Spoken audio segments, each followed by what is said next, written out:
Welcome back to the Stephen A. Smith Show right here over the digital airwaves of YouTube. Thanks again to the one and only Donovan McNabb for being on the show. Let me get to my next guest right here. You see his face on Thursday Night Football, courtesy of Amazon, with Richard Sherman and the crew. We're talking about a guy out of LSU, drafted in the second round, 55th overall in the 2006 NFL draft, one of the great tackles in the history of football, the one and only Andrew Whitworth. What's going on, big time? How are you, man? How's everything? Stephen A., I'm great, man. Doing good. How does it feel to be here? I imagine it brings back memories as we approach Super Bowl 58. Put into your words what it's like to be here in this moment as a former player. Yeah, I think having played in one and lost it, played in one and won it, I think the experience of the week is just, it's one of the rarest things you're ever a part of because it's not like any other week you play. The biggest playoff game you've possibly played in, the Super Bowl week, it blows that away. And so the attention, the media, the speculation of just what's going on with everybody in their careers from this moment on, how you've gotten there, all the talk that is built around the game, you can't help but feel it. The guys who are talking about these practices and they're, oh man, it's a normal week. Ain't no chance it's a normal week. It's a different week. And that's why I think it matters, the guys that have been in this spot and have experienced it before. Do you feel like a young person, somebody that's never experienced this before, they have no clue, no idea whatsoever on the magnitude of the moment per se? Sometimes we look at it and we say, it's a Super Bowl. Of course it's important to them. Of course it's important to them. But in the same breath, they may not truly appreciate what's happening to them at that moment. No question. I think that's why you heard George Kittle talk about this. You heard Patrick Mahomes, guys talk about, hey man, just don't go out with your agent. Don't do this or that, because you get in the moment and the whole week starts happening and those players are getting invited to the parties too. They're getting invited to go, hey, my agent, hey, just come by the lobby at this place just for a minute, right? And the next thing you know, their whole day's wrapped up in that. And what you become is you got your normal game week where you're doing all your prep. And then that normal time where you're sitting around getting your mind right, relaxing, kind of thinking about, dreaming about how the game's going to go. Now you're feeling it with family and agents and people, and you don't realize it, but you never took a breath the whole week, and you get to the game and boom, you're in it. But is it true that somebody has the audacity to be trying to bother you when they know the Super Bowl is coming up, whether it's family members, friends, agents, they don't know to leave y'all alone while the Super Bowl is approaching? It ain't somebody, it's everybody. Wow. Everybody. And they can't help it. They all want to see you. They all want a piece. We know what it is. Anything you do, when you start having success, you're in this big moment. Everybody wants to feel a part of it. Right. Everybody wants to feel like they had a touch on it. And then all those people can't help themselves. I just want to see you for 1 second. But do you realize if I see all of you for 1 second, that I have no seconds, right? And that's what ends up happening to these guys. And I think that's why you hear these vets preaching it, because it happened to them at one point and they realize it. What would a vet do to somebody, whether it's another vet or somebody younger on their team, that Super Bowl week is approaching and you hear brothers out partying? They're out partying, they're out doing stuff they ain't supposed to be doing, whatever it is. I'm nothing lawless or anything like that, but I'm saying not being locked in on the championship, on the Super Bowl itself. What is that like? What would a player do? Or what would players do to another player who showed that lack of discipline at this moment in time? I think that makes for a tough locker room. And I think that's also why you see teams that get here and lose fall apart after. Because it can be, guys, man, they got in this moment and everybody wasn't committed. I think of a Trent Williams, 14 years in your career, one of the best left tackles to ever play the game of football. And you would hope that he's sitting there going, man, please, all you guys, I have worked my entire career to have this moment. I'm not going to let it slip by. Like, be committed to the week. And I think that's one of the biggest challenges you have as a football team in this week is not the game. It's just get everybody committed to the game, the week of it, and staying locked in. Anybody here, any of the participants here between San Francisco and Kansas City, find to be a surprise that they're here? I mean, I think watching Kansas City play this year, obviously, I don't think any of us would have said they're going to be in this game. I mean, I thought they struggled throughout the year. Now, you really look back at it, it was a lot of the same narrative, and we kept saying drops and missed opportunities and inopportune penalties. I mean, obviously their O-line killed them at times this season, a lot of drops in their skill positions, but they were always in a lot of these games, even their losses, really close games where if they just make some of those plays, we say they win them, even starting with their very first game against the Lions. So they were really like probably a better team than we gave them credit for. We were just frustrated that it was the same thing all the time and it felt like they never got it fixed. But having said that, I think this 2-week break after being hot. I don't play what sport you play. We playing golf, we hooping, whatever it is. If I'm on fire, the last thing I want to do is sit down. Right. And they were on fire the last 3 weeks, and they had to sit down for 2 weeks. So well, what about San Francisco, though? San Francisco's on a little fire, too, right? Well, I don't know. They struggle with Green Bay and Detroit a little bit, yeah. See, I think it's interesting. I think San Fran, the better they got on rolls in the regular season and in the playoffs, I think they've survived. Got it. And so I'm interested to see now this 2 weeks, does that actually help San Francisco to reload and have that one moment, which is a Kyle Shanahan, Sean McVay, like, hey, here's the perfect plan. Here's what we're going to get, and we're going to roll. Things are going to be coming from all different directions, and they're going to roll offensively. And Chiefs have had 2 weeks to kind of sit still for a minute. And that's what I think it's going to be. It's going to be interesting to see if this can be a better way to start the game for the Niners, because the Chiefs might be a little cooled off because they've started bad but ended well. You brought up Kyle Shanahan. I brought him up a little bit earlier. 4 NFC championship games in 5 years, 3 straight. No Super Bowl championship to show for it. I believe more than anyone on San Francisco, he's under the most pressure. Not to say you're going to lose your job. He's one of the great coaches in the game. We know he's not going anywhere. We know he's running this organization. John Lynch answers to him. It's not the other way around. We get this. But in the same breath, when you talk about his mystique, his status, his stature, at some point in time, you have to close, do you not? Listen, you and I both know Richard Sherman really well. I got him agitated this year in the green room because I said a couple times, if this team eventually does not win a Super Bowl, they could easily be one of those teams that are in that conversation years down the line. What team over 4 years had the most talent? Yeah. If we're going to keep talking about Pro Bowlers and all pros at every level of the defense and every level of the offense and no championships, then somebody's got to wear the hat of why. Right.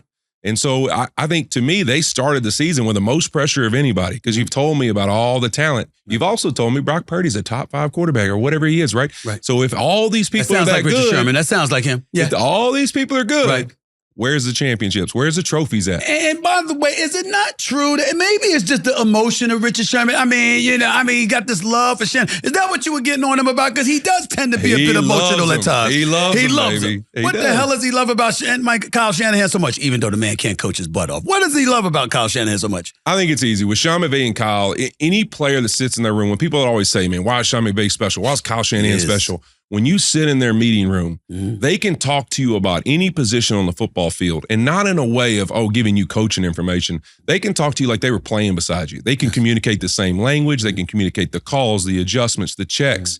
And that's just not something you see. Marvin Lewis, I played with him since, amazing man, amazing coach, amazing leader. But, he wasn't somebody like offensive terminology. Like, he wasn't going to get in the room and talk to us about that. He was all about defense. Those two guys can sit there and talk in any part of the game you want. And so as a player, there's instant respect and there's instant buy-in because you're like, that dude's going to help me be really good at my job because he understands everything I'm being asked and even has some information that I may not understand that he can articulate in a way that makes me feel like I can go out and be successful. I got to tell you something, man, as an aside, nothing to do with this conversation. I had to MC a panel discussion last year, and I was the MC. The great WNBA player, Candace Parker, was one of the panelists. The other was Sean McVay. And I got to tell you something. I've always liked Sean McVay from afar. But to meet this man and to sit down and talk, brilliant. Just brilliant. And not only that, brilliant, motivational, inspiration, all the superlatives that you could throw out there. And I said to myself, I don't know how the hell they're going to do this because I don't know how much I believe in them. Rams going to the playoffs. Rams going to the playoffs because he could have got a job in the booth, but he was like, nope. Not interested. I can't leave like this. Not the way we were the year before last. That's how I felt. And then he came back and did a job, and I thought they had a chance. They could have been, that was a close game, 24-23 against Detroit. I give the Rams a lot of credit for how they've looked this year. Having said all of that, when you dissect a guy like Shanahan, looking at Andy Reid, I wonder, we've watched Andy Reid this year without the benefit of having Eric Bieniemy at his disposal. Do you expect or anticipate that factoring into a game of this magnitude? I think that you're going to get Travis Kelce and Patrick Mahomes best. There's no question about that in this game. I mean, I just think when you look at Andy Reid, I mean, I don't know if we ever really, you talk about the McVays and the Shanahans, but I don't know if we ever give this man enough credit for what he's been able to accomplish over the time that he's done it. Right. But you definitely felt like they missed that piece this year throughout the regular season. Because I always say, like, the champions and the great players, you get them in that playoff, you're going to get who they are. You know, Patrick Mahomes is Michael Jordan in the NFL. And you're going to get, like, you put him in the scenario, he going to the championship. That's just the facts. You ain't going to stop it. But in the regular season, it really is about that day in and day out grind of like staying focused, staying locked into the details and the little tiny things to win games and not let teams slip up on you because you're getting that long season as a team that you always are going to the championship. And I think you kind of saw, man, where Eric Bieniemy was missed in that attention to detail, the intensity throughout the weeks, because that's what we've heard about him so much, that those championship teams, they need it because throughout a regular season, that's actually their biggest challenge. How do we stay focused? We've seen it with the Lakers. We've seen a lot of teams that you expect to go make these long runs. They're going to get there and have success. But that regular season, when it's like, why are they losing games they shouldn't lose? It's those little details. They need somebody pushing them. Couple of more questions before I let you get on out of here. The awards took place. NFL awards took place last night. Several folks won an award. Lamar Jackson, League MVP, and obviously Offensive Rookie of the Year. C.J. Stroud, Defensive Rookie of the Year. Will Anderson, Coach of the Year. Kevin Stefanski in Cleveland. Got to give credit where credit is due. No doubt about it. Anything surprise you at all? Anything that happened that you felt should not have happened? Anything that stood out? I don't think not that it shouldn't have happened. I mean, it is crazy to me. Like, obviously I think what Joe Flacco did was really special. I think to come back and play is amazing. I think the DeMar Hamlin thing is wild. Just that whole occurrence, right, of what that was. That one's kind of wild because you can understand both sides of why the award went the way it was. I thought, Offensive Player of the Year, C.J. Stroud, taking that team to the playoffs, the success he had as a young player, the man he is. Right. Wow. Even hearing Will Anderson talk. I said this, Ray Lewis was sitting in front of me at the awards last night. I leaned up to him and I said, if you heard Will Anderson talk right now and can't tell, I explained to my wife, there's a lot of guys that are good, but you hear him talking, you're like, okay, that's a great player, but he ain't leading a room, right? You heard that man talk, the conviction in his voice, just the intensity. He's going to be leading rooms. Guys are going to be better because he's in the room with them. You can see why they moved up to get him. Obviously I wanted my guy Puka Nacua to get it. I thought what a rare, insane year. That's another guy they're going to be able to build around. He's spectacular. Well, listen, rookie guy, I'm watching this guy in the playoffs. I saw what he did in the regular season. But to show up in the playoffs, I said, this brother is something special. He truly, truly is. I can't deny it. It's going to be special to watch. I need a prediction. Oh, baby. Let's go. Kansas City, San Francisco. Who you got?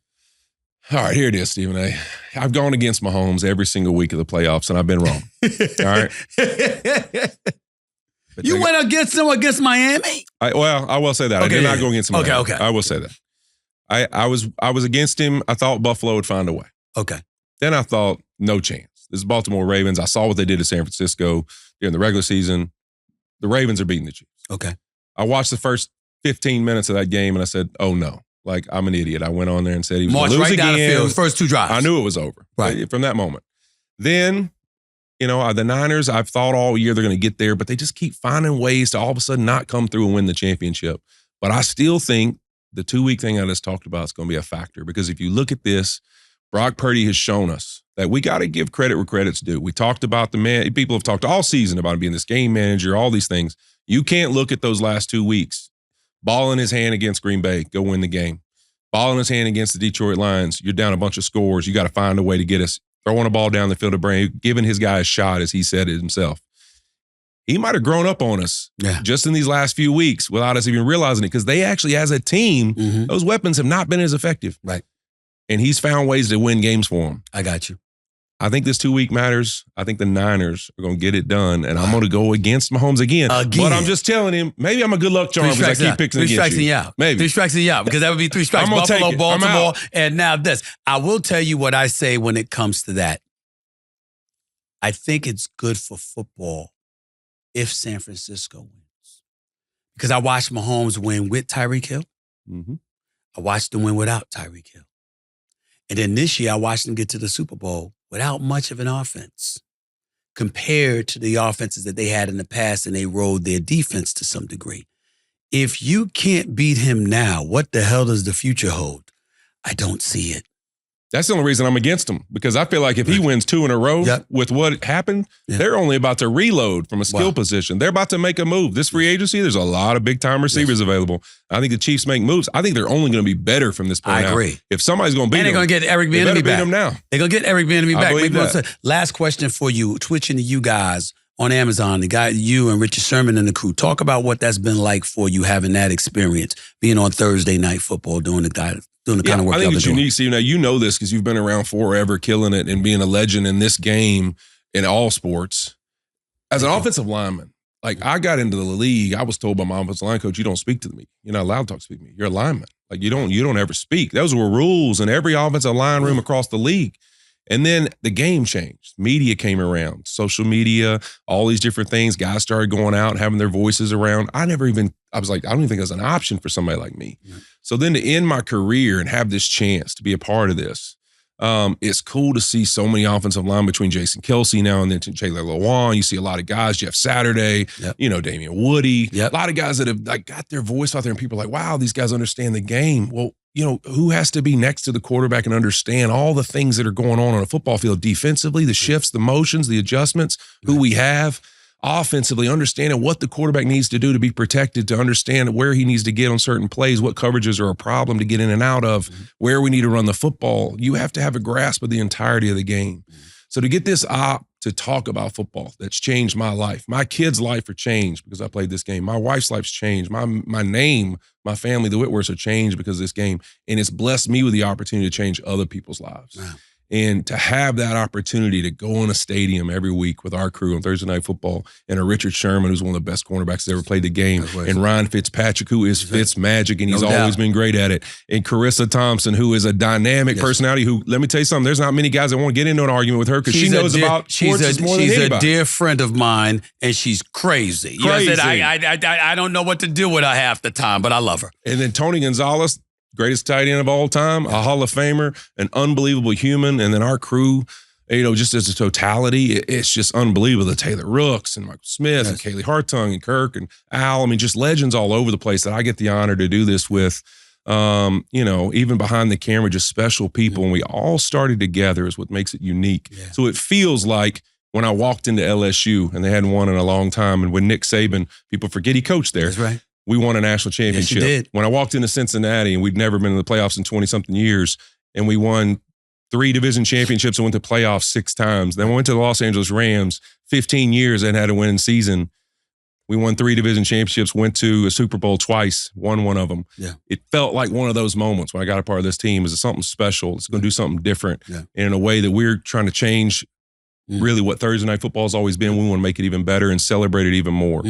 That's why I was excited about the opportunity, and that's why I'm excited about the space that I'm sitting in. Man, listen, y'all have been doing a great job. You've been doing a great job. Congratulations on all your success. Wishing you nothing but the best moving forward. Give love to my man, Michael Smith. Haven't spoken to him in a while. I miss him. Tell him I said, what's up? All the best to you, my man. Look forward to talking to you. The one and only Andrew Whitworth, right here with Stephen A. on the Stephen A. Smith Show over the digital airways of YouTube. Back with some more topics that are non-sports related. Brace yourself in a minute.